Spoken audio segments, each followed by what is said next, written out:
여러분 안녕하십니까? 제21대 국회 임기가 오는 29일에 끝나고 지난달 총선에서 뽑힌 새 국회의원들의 임기가 오는 30일부터 시작됩니다. 더불어민주당 우원식 의원이 국회의장, 이하경 의원이 부의장으로 추천됐고 국민의힘 몫의 부의장 1명이 확정되면 의장단이 구성되고 제22대 국회가 출범합니다. 도내에선 제21대 국회의원 모두 22대에도 당선됐고 당적별로는 더불어민주당 2명, 국민의힘 6명입니다. 이번 국회는 오는 30일부터 오는 2028년 5월 29일까지 4년의 임기를 수행하며 다음 총선은 오는 2028년 4월 12일에 치릅니다. 강원 대부분 지역은 내일까지 흐리고 비가 내리겠습니다. 내일까지 예상 강수량은 영서 남부 10에서 40mm, 영서 중북부와 강원 영동은 5에서 20mm입니다. 비가 그친 뒤 찬 공기 영향으로 내일 낮부터는 평년보다 기온이 떨어져 낮 최고 기온은 강원 내륙이 20에서 23도, 산지는 17도에서 20도, 동해안은 23도에서 27도 수준에 머물겠습니다. 특히 모레 아침 기온은 내일보다 2에서 4도가량 낮아지고 산지는 10도 이하로 떨어져 쌀쌀하겠습니다. 원주시 봉산동에서 도로 아래에 송수관로를 묻는 공사를 지난해 시작했는데요. 그런데 임금과 장비 대여금 등이 체불되면서 공사가 무기한 중단된 상태입니다.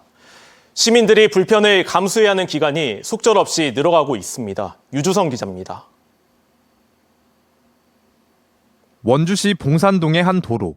공사 때문에 4개 차로 가운데 2개 차로가 막혀 있습니다.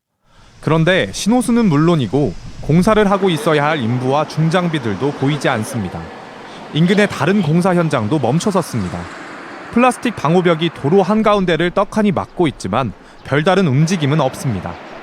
공사에 필요한 장비들이 그대로 방치돼 있고 인부들을 위해 마련된 휴게소도 텅 비었습니다. 구곡 배수지와 2025년 완공 예정인 태장 배수지 사이에 송수관로를 묻는 공사인데 굴착기, 화물차 기사 등에 지불할 건설기계 대여금이 체불되면서 공사가 중단됐습니다. 3월, 4월 해서 한 2천 정도 되고요. 장비를 굴리려면 기름을 넣어야 되는데 카드가 연체되다 보니까 지금 차를 굴릴 수 없는 상황입니다. 다른 곳에 일이 있어도 갈 수가 없는 입장이죠. 작업자들이 일손을 놓은 건 지난 10일입니다. 앞서 같은 이유로 공사가 중단됐었는데 밀린 대여금을 주겠다는 약속을 믿고 복귀했지만 이 약속도 지켜지지 않자 다시 현장을 떠난 겁니다. 확인된 체불액은 최소 3억 원이 넘습니다. 공사 재개 시점도 예상할 수 없는 상황. 해당 도로를 이용해야 하는 주민들과 인근 상인들이 언제까지 불편을 감수해야 할지도 가늠하기 어렵습니다. 요즘에 피해가 많은 것 같아요. 우리가 작년보다 며칠 영 안 나와. 저건데 보다시피 모래 봐야죠. 모래도 안 치워주고 민원실에다가 민원 전화를 해도 없고요. 통하질 않네. 원청과 하청업체는 예상보다 공사 비용이 커지면서 대금 지불에 어려움을 겪고 있다며 설계 변경을 통해 자금을 추가로 확보하고 일부는 손해를 감수하더라도 대금을 지급해 공사를 신속히 마무리하겠다고 밝혔습니다. MBC 뉴스 유주성입니다. 홍천의 한 배 농장에서 과수와 상병이 발생했습니다. 올해 강원도에서는 처음인데요. 과수와 상병이 전국적으로 퍼지는 상황이어서 과수 농가들의 걱정이 큽니다. 이송미 기자가 취재했습니다. 홍천의 배 농가입니다. 농장 주위로 통제선이 쳐져 있습니다. 외부 출입이 전면 금지된 겁니다. 최근 이 농장에서 나뭇잎이 검게 말라 죽은 배나무가 발견됐습니다. 검사 결과 배나무 200그루 가운데 12그루에서 과수화상병이 확인됐습니다. 전염성이 강한 탓에 모두 매몰 처리해야 해 피해 면적이 5,000제곱미터에 달합니다.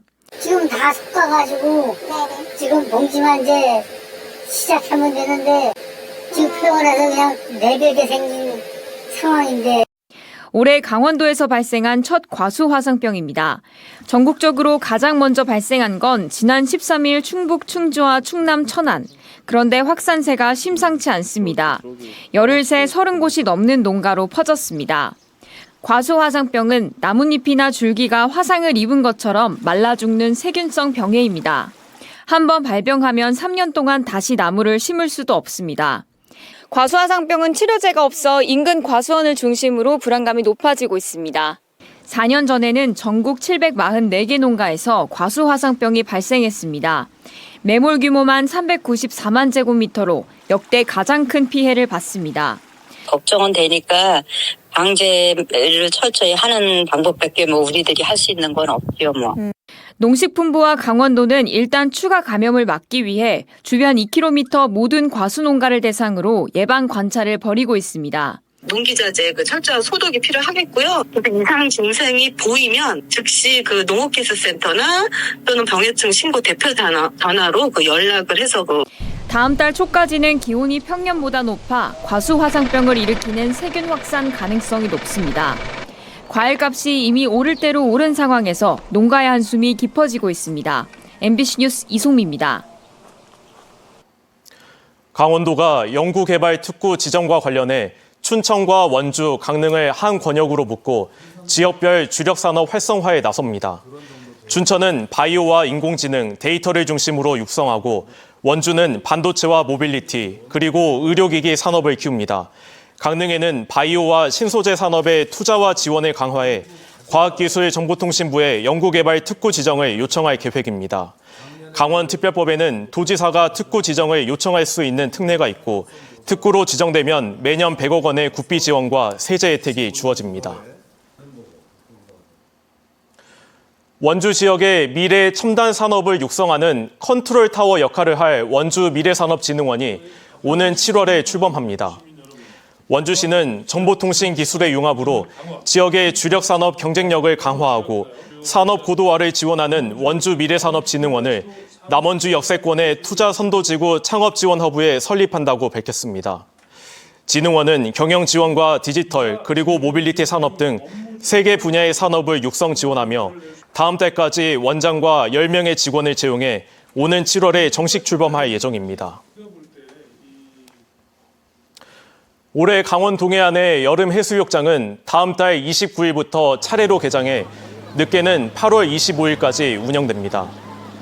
동해안 지자체 해수욕장 운영 계획에 따르면 강릉이 다음 달 29일로 가장 빨리 개장하며 속초는 7월 1일, 삼척과 동해 7월 10일, 고성과 양양이 7월 12일에 각각 문을 엽니다. 해수욕장 폐장의 경우 강릉과 삼척, 동해와 고성이 8월 18일로 결정됐고 속초와 양양은 8월 25일에 문을 닫습니다. 한편 코로나19 대유행이 지난 지난해 강원 동해안의 해수욕장 방문객은 당초 1,000만 명 목표에 크게 못 미친 656만 명에 그쳤습니다. 춘천 마임축제가 오늘 개막했습니다. 개막 첫날인 오늘은 춘천시 중앙로 일대에서 도심 속 물축제인 물의 도시 아수라장이 열려 많은 시민들이 거리에서 물싸움을 하며 축제를 즐겼습니다.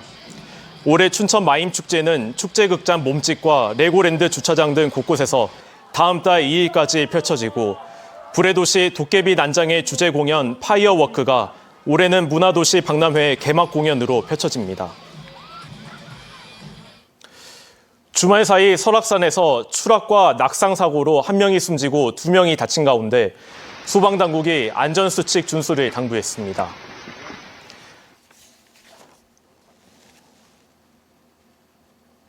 이상으로 강원 뉴스 마칩니다. 고맙습니다.